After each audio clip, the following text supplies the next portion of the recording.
아멘. 하나님께서 뜻이 계셔서 63년 전에 우리 연합교회를 세워주시고 이 시간까지 인도하심을, 함께하심을 감사드리며 찬송을 드리며 영광을 돌려드립니다. 앞으로도 계속해서 하나님께서 우리 교회를 통해서 크신 구원의 역사를 이루실 줄 믿습니다. 이 일에 우리 온 교회가 함께 기도하면서 그 뜻을 이루어진 일에 같이 동참하는 귀한 복이 함께 하시기를 간절히 소원합니다. 구약 시대에 있었던 대표적인 교회의 예표, 미리 보여준 그런 예표로 네 가지를 우리가 들 수 있는데, 첫 번째가 여러분 잘 아시는 노아의 방주입니다. 모든 사람이 죄를 지어 하나님의 심판을 받고 멸망할 때에 하나님께서 저들을 구원하시기 위해서 방주를 예비하라고 하셨습니다. 그래서 방주에 올랐던 사람들은 모두 구원을 받습니다. 방주를 만드는 것도 믿음이고 방주에 올라타는 것도 믿음입니다. 오직 믿음으로 말미암아 구원 얻는 그 구원의 사건이 노아의 홍수와 방주에 나타났습니다. 이것이 교회의 본래의 역사적인 모습입니다. 우리 교회가 이 땅에 있는 한 이 노아의 방주의 역할과 같은 구원선이 계속되어야 할 줄 믿습니다. 두 번째, 광야 교회입니다. 애굽에서 나온 이스라엘 백성들이 가나안을 향해 갑니다. 홍해를 건너고 요단강을 건널 때까지 광야에서 40년 동안 유리방황을 합니다. 애굽에서 식민지로 있을 때 때 묻은 그들의 생활 풍습과 영혼이 정화되어지는 그런 기회입니다. 어찌 보면 광야에서 이스라엘은 영적인 출애굽이 이루어지는 것이죠. 출애굽은 했지만, 몸은 나왔지만 아직도 바꾸어지지 않은 그들의 모든 습성들, 내면의 사람들, 광야 3년을 통해서 하나님께서 정화시켜 가시는 것이고 장차 누리게 될 영원한 가나안의 축복을 준비하는 그런 기간입니다. 따라서 우리 교회도 우리가 세상 속에 살지만 세상에서 때 묻은 우리의 모습들이 이 교회에 나와서 정화되어지는, 성결해지는 그런 교회가 되어야 할 것이고, 그것이 원래 교회의 본래 모습임을 잊지 않고 날마다 모든 우리 성도들이 성결한 삶을 훈련해 가야 할 것입니다. 하나님 나라에 들어갈 수 있도록 준비하는 곳이 바로 이곳입니다. 그리고 예루살렘 성전입니다. 그 성전에는 제단이 있고 예배의식이 있었습니다. 많은 사람이 찾아와 회개하고 하나님 앞에 예배를 드리는 그런 예배가 있는 곳. 그러니까 예루살렘 성전은 회개하고 죄사함 받는 그런 교회의 모습입니다. 이 일을 계속 우리 교회가 해야 될 것이고, 그 다음에 곳곳에 흩어져 있던 유대인들의 회당도 하나의 교회의 예표가 되는 것입니다. 그들은 회당에서 하나님 말씀을 선포하고 하나님 말씀을 강론하고 그리스도인들의 훈련 도장으로서 교회의 모습을 말씀해 주고 있습니다. 하나님의 사람으로서 우리 모두가 이곳에서 훈련되어져야 합니다. 아무리 군사가 많아도요, 훈련되지 않은 군사는 전쟁에 나가 승리할 수 없습니다. 훈련해야 됩니다. 바로 이 교회는 하나님 백성으로서 계속해서 훈련받는 곳이 바로 이곳이라는 사실을 우리는 항상 잊지 말아야 합니다. 어느 신문기자가 구세군의 창시자인 윌리엄 부스에게 앞으로 다가오는 미래의 가장 큰 교회의 위험이 무엇입니까? 라고 질문을 했습니다. 그때 윌리엄 부스는 이렇게 대답을 합니다. 교회가 이 세상에서 중생이 없는 용서를 말하는 기독교가 되는 것, 그리고 그리스도가 없는 기독교를 소개하는 것, 성령이 없는 종교, 하나님 없는 정치, 지옥이 없는 천국을 소개하는 것이 앞으로 다가올 미래의 교회의 가장 위험한 요소가 될 것이다 라고 그렇게 말한 바가 있습니다. 여러분, 우리가 생각하는 참된 교회의 모습이 어디에 있습니까? 우리는 오늘 본문에 예루살렘에 있었던 첫 번째 초대교회의 그 모습으로 돌아가서 오늘날 교회의 참 모습을 생각할 수 있어야 할 것입니다. 아시는 대로 교회는 건물이 아닙니다. 건물 없는 교회 많습니다. 예. 교회는 다만 성도들이 모여서 예배하는 곳이 교회입니다.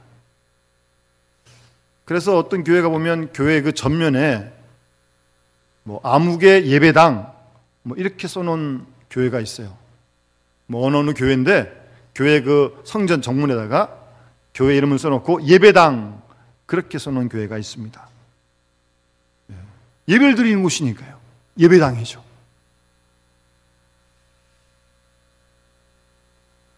건물만을 교회라고 할 수 없듯 사람들만 모이는 것이 교회라는 생각도 착각입니다. 그렇다면 정말 참된 교회는 어떤 곳이겠습니까? 교회의 근본은요, 살아계신 예수 그리스도에게 있습니다. 두세 사람이 모였다 할지라도 그곳에 그리스도가 계시다면 거기는 교회입니다. 수많은 사람이 모여도 그리스도가 함께하지 않는다면 교회 아닙니다. 물론 이런 의미를, 교회에 대한 의미를 분명히 알아야 합니다. 교회의 머리는 그리스도요, 교회는 그리스도의 몸입니다. 따라서 우리는 교회의 구석구석 어디서나 그리스도 주님을 만나야 하고 그리스도를 체험하고 그리스도의 채취를 느낄 수 있는 그런 교회여야 합니다. 주방을 가든 교육관을 가든 성교관을 어디 가든 간에 정말 그리스도를 경험할 수 있는 그런 곳이 교회라는 사실을 꼭 기억해야 합니다. 우리가 이 시간 여기 왜 나왔습니까? 여기 나온 목적이 무엇입니까? 친구 만나러 나오셨어요? 그런 거 아니잖아요. 우리는 이곳에 지금 살아계셔서 우리와 함께 하시는 주님을 만나기 위해 지금 여기 나와서 예배를 드리는 줄 믿습니다. 하나님을 만나는 길이 바로 여기에 있고 그리스도와 사귀는 길이 바로 여기에 있기에 우리가 교회에 나온 것입니다. 따라서 이 교회에서는 하나님과의 만남의 역사가 있어야 합니다. 이것보다 중요한 일은 없어요. 이 일을 제쳐놓고 다른 일에 더 몰두하면 이건 완전히 주객이 전도된 것입니다. 친히 이곳에 함께 하시는 우리 주님을 만나는 그런 귀한 시간이 되어야 할 줄 믿습니다. 그런 역사가 이루어지는 곳이 바로 교회란 말씀입니다. 우리 목회자들이 모이게 되면 교회에 대한 얘기를 많이 합니다. 그러면서 어떻게 하면 교회가 부흥할 수 있을까? 늘은 그런 꿈을 가지고 있는 거 아니겠어요? 그렇게 한참 얘기를 하다가 이런 이야기로 결론을 삼습니다. 교회로 하여금 교회 되게 하면 교회는 부흥한다. 교회가 교회다워지면 교회는 하나님이 부흥시키시는 겁니다. 그렇다면 교회다운 교회는 어떤 교회입니까? 주님이 함께 하시는 교회, 그 교회가 교회다운 교회인 줄 믿습니다. 우리 주님이 우리를 사랑하셔서 하늘의 모든 영혼의 모델 다 마다하시고 사람 되어 오셔서 우리 죄를 위해 십자가에 죽으시고 사흘 만에 부활하시고 승천하신 다음에 지금도 성령으로 이 자리에 우리와 함께 하신 줄 믿습니다. 그분이 다스리시고 그분이 주장하시고 그분의 임재가 온 가운데 넘치는 바로 그것이 교회다운 교회 아니겠습니까? 크든 작든 말입니다. 어떤 분이 교회가 무엇이냐라고 얘기하면서 이렇게 재미있는 표현을 합니다. 여러분, 농구나 이렇게 배구하다 보게 되면 작전 타임을 딱 부르지 않습니까? 열심히 뛰다가 마치 교회는 그런 곳이다. 잠깐 쉬면서 새로운 작전을 기획하고 새로운 은혜를 받는 바로 그곳이 교회라는 겁니다. 또 어떤 사람은 교회를 쉽게 주유소와 같다. 여러분, 아무리 좋은 차라도 기름을 넣어야 갈 거 아니겠습니까? 기름이 떨어지면 꼼짝 못합니다. 그것처럼 우리는 교회에 모여서 이곳에서 새로운 힘을 공급받고 새로운 능력, 새로운 생명력을 공급받는 바로 그곳이 교회란 말씀이에요. 아주 쉽고 평범한 진리 아닙니까? 그런 곳이 교회가 되어야죠. 그러면 주님께서 우리 교회와 함께함을 우리가 어떻게 경험할 수 있느냐? 두 가지. 첫 번째는 말씀입니다. 말씀을 듣는 이 시간을 통해서 우리는 주님께서 우리를 위해 십자가에 대신 죽으신 그 역사를 새롭게 경험하게 되는 것입니다. 말씀을 통해서 믿음 안에서 새로운 사건들이 경험되어지는 것입니다. 이런 말씀이 있을 때 우리가 주님이 함께 하심을 경험하게 되고, 두 번째는 성령의 역사로 말미암아 우리와 함께 하시는 그리스도를 우리가 경험하게 됩니다. 자, 여러분, 성령이 그리스도의 영 아닙니까? 그리스도께서 성령으로 오늘도 우리와 함께 하시면서 우리로 하여금 주님과 만나게 하시고 주님과 생명적인 교제를 이루게 하시는 역사가 성령을 통해 이루어지는 것입니다. 그래서 말씀과 성령, 성령과 말씀, 이 둘을 통해서 그리스도가 우리와 함께함을 우리가 경험하게 되는 것입니다. 말을 바꾸면 중생이 있는 곳에 교회가 있다는 말입니다. 말씀과 성령이 역사할 때 거기에 중생의 신비로운 역사가 나타나게 되는 것입니다.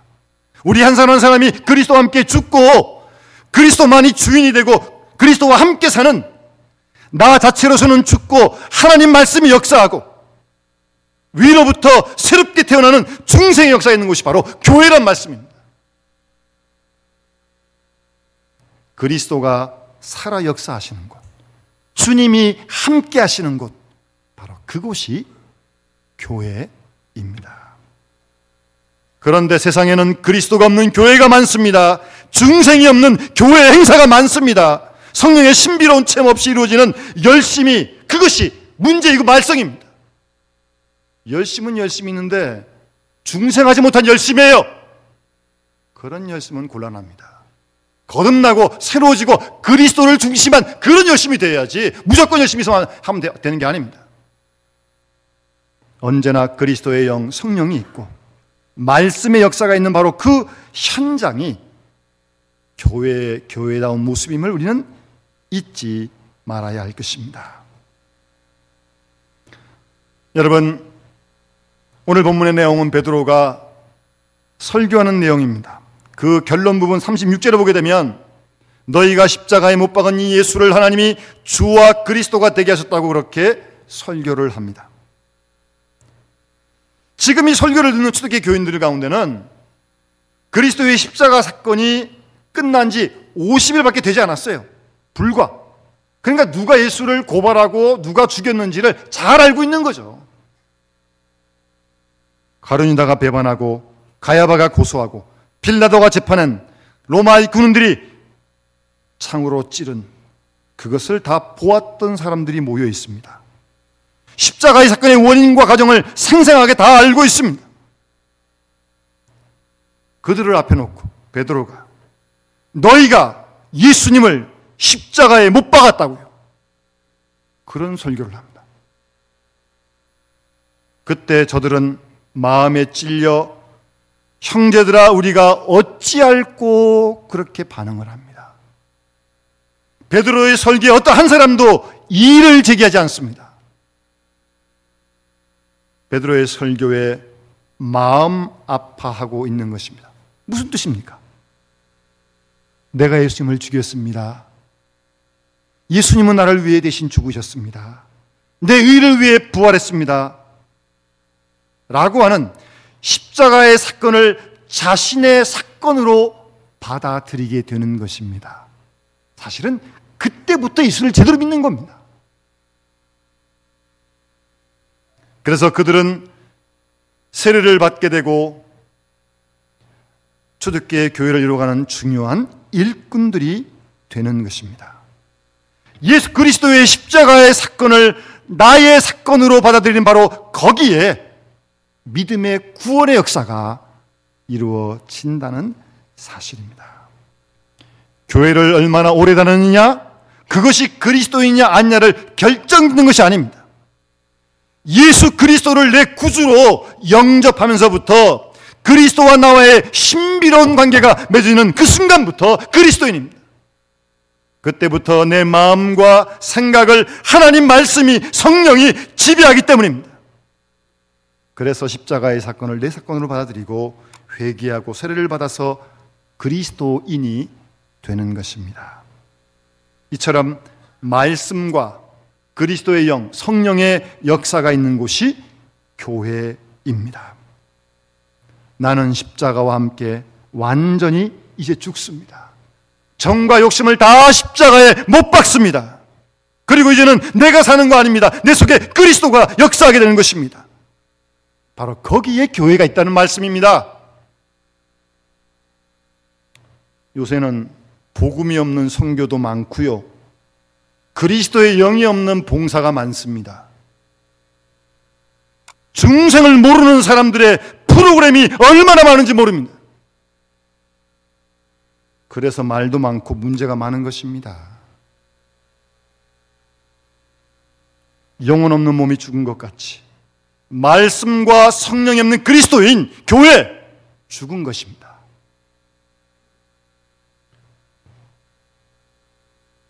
오늘 우리는 교회의 본래의 모습을 생각하면서 특별히 43절 말씀을 보십시오. 한번 따라합시다. 사람마다 두려워하는데, 아멘.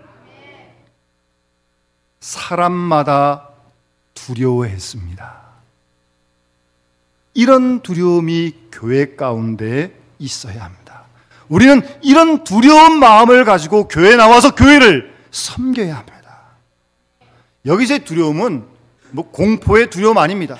죄나 저주 때문에 그런 두려움 아닙니다.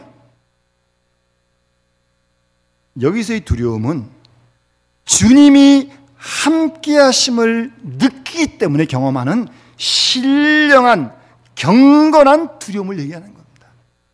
은혜의 두려움이요, 경건한 영적인 분위기를 말하는 거예요. 그런 분위기가 교회 가운데 잔잔히 깊이 흘러야 합니다. 그래서 더 조심하는 거고요, 그래서 더 삼가는 것이고요, 모든 언행 심사를요, 이런 두려움에서요, 이런 두려움을 지켜갈 수 있어야 합니다. 생각해 보십시오. 초대교회 때 안진뱅이 일어나고 귀신이 쫓겨나고, 그리고 특별히 사도행전 5장에 보면 아나니와의 삽비라의 사건이 있지 않습니까? 하나님께 바치되겠다고 다 팔았는데 반은 숙여놓고 반만 드리니까 어찌하여 내가 성령을 속이냐, 아나니아가 죽습니다. 곧이어 들어온 아내도 또 죽습니다. 그런 일들이 현장에서 일하고 있는데 두렵지 않겠습니까? 그런 하나님의 그리스도의 살아 역사는 현장을 보면서, 야, 주님이 여기 함께 계시는구나, 그래서 두려워하는 거예요. 여러분, 특별히 주임없는 교회에서 말 함부로 하면 안 됩니다. 말이라고 다 내뱉으면 되는 게 아닙니다.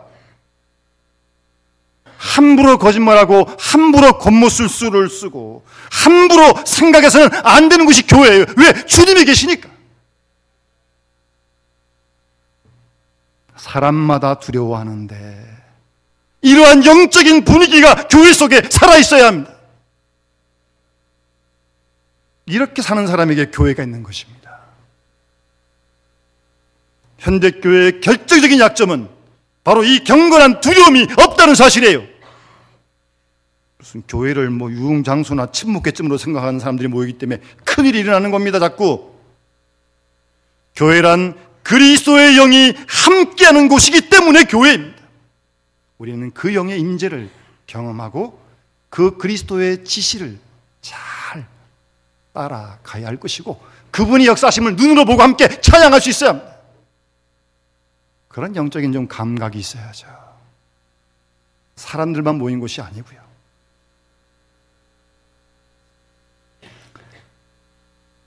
그뿐 아니라 초대교회 때는 사실 이 이방 민족과의 대립이 굉장히 극심했는데, 그런 것들이 다 무너지고요. 이방인도 그리스도인이 되고, 또 방언의 역사를 통해서 서로 말이 통하고요. 말만 통한 게 아니라 서로 마음을 나누면서 물질을 함께 통용할 정도가 되니 이게 놀라운 일 아닙니까? 얼마나 두렵겠어요. 저 사람의 필요가 느껴지고, 저 사람의 기쁨이 함께 느껴지고, 서로 유무상통하고, 대단하지 않습니까? 그런 걸 느꼈기 때문에 그들은 살아계신 그리스도를 피부로 느끼면서 두려워했던 것입니다. 특별히 그들은 주님의 재림이 곧 올 줄로 믿었습니다. 다 승천하는 걸 봤으니까, 곧 오시겠다 그랬으니까 정말 올 줄로 믿고 주님의 재림을 기다리는 그런 공동체였습니다. 이러한 두려움만 있던 것이 아닙니다. 본문을 잘 보시면 저들에게는 큰 기쁨이 있었습니다. 모일 때마다 떡을 떼고요, 기쁨으로 하나님을 찬양하고요, 거짓과 죄가 다 물러가기요, 자기라는 존재가 완전히 해방이 올 때 거기서 그들은 기뻐하고 찬송할 수 있었던 것입니다. 이러한 신령한 감격과 기쁨이 있는 곳 말입니다. 그것이 교회입니다. 여기서 하나 더 우리가 분명히 기억해야 할 것은, 초대교회는 서로 모이고 유무상통하고 사랑하고 도와주면서 기뻐하고 찬송했습니다. 두려움 가운데요. 그런데 거기까지만 머물렀어요. 그대로 좋았던 것이죠. 거기에 만족을 하고 전도할 생각을 하지 않았습니다. 교인 수는 날마다 더해갔지만 그들은 자기 처지에 안주하려고 했습니다. 그러자 하나님께서는 초대교회를 핍박하십니다. 유대인을 통해서 야고보가 헤롯 왕의 칼에 순교하고 스데반이 돌에 맞아 죽습니다. 그러자 그들이 뿔뿔이 흩어지게 되었습니다.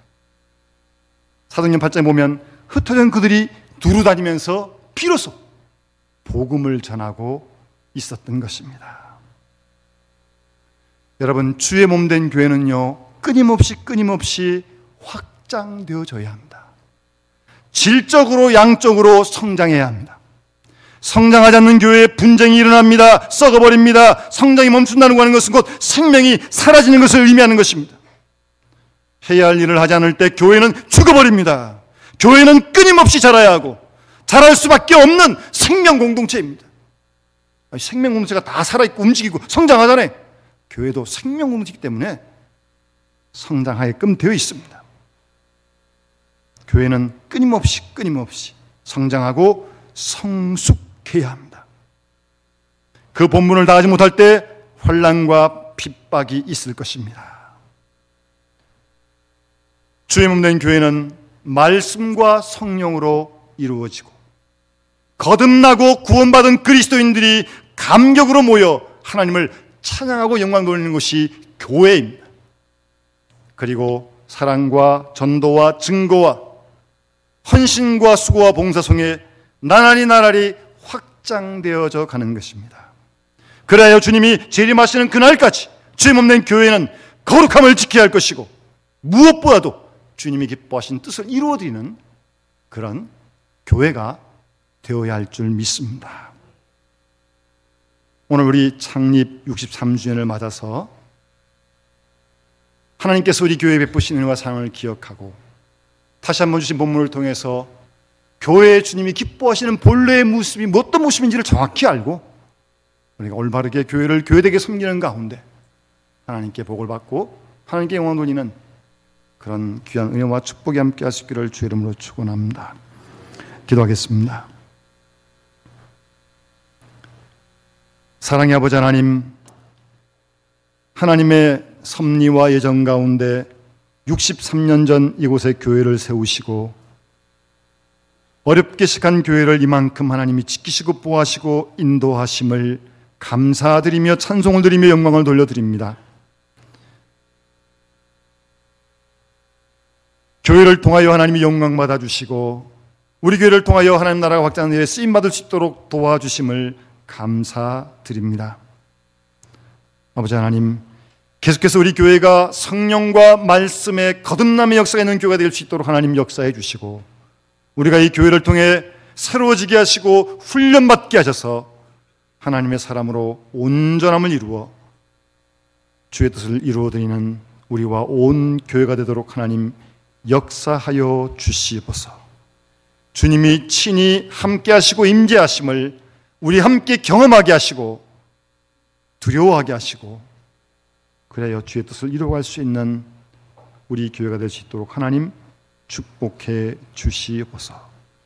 주께서 함께 해주실 줄 믿고 감사드리며 예수님의 이름으로 간절히 기도드리옵나이다.